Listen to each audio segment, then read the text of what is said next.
I'll start with Mr. Bennett, and then we'll try to work on down so everybody can get there. Is it standard practice to delete files off a server after an election, Mr. Bennett? I hope not. So, Mr. Gates, will you agree with that? I would say that it is appropriate to maintain files, and that's exactly what we did. We deleted the deleted files that have been discussed. They were archived. So you admit that you guys did delete, Maricopa County did delete files off the server after the election? That are archived. Yeah, and so when you released these servers and this information to the auditors to begin with, they didn't have access to those archived files at first. Is that fair to say? They did not subpoena those. That's correct. Okay, so you didn't feel obligated to turn that over then to them? We responded to the subpoena. Okay. Mr. Bennett, your response to that?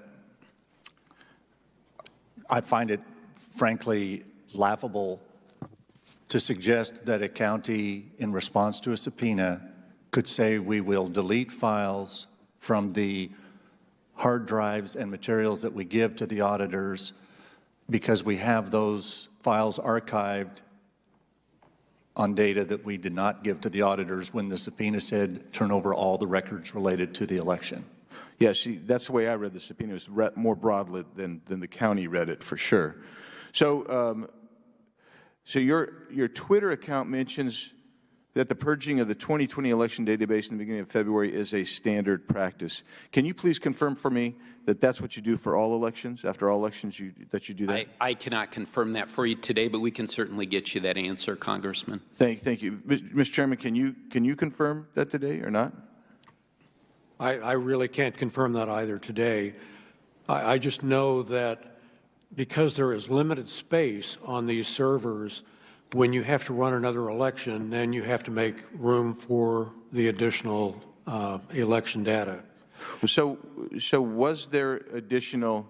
Was there still? Well, let me just rephrase this. If that is the standard practice, which is kind of, I don't think you guys are saying that you know for sure, but the chairman just intimated that that's the case. Can you explain to me why data was still present for prior elections on the databases in and of itself? Yeah, again, I don't have an answer to that question, but we'll certainly get you an answer for it, Congressman. Okay. All right. I would appreciate if you would give me that information. And I do think that it's important that our recorder has suggested that he will be answering every question in a timely fashion. That's the same recorder that campaigned that Adrian Fontes was incompetent and called him a criminal. And he was the guy that was running the 2020 election, and you actually hired someone to oversee Mr. Fontes because you guys didn't trust Mr. Fontes as well. Is that the same guy? Is that the same Stephen Richard?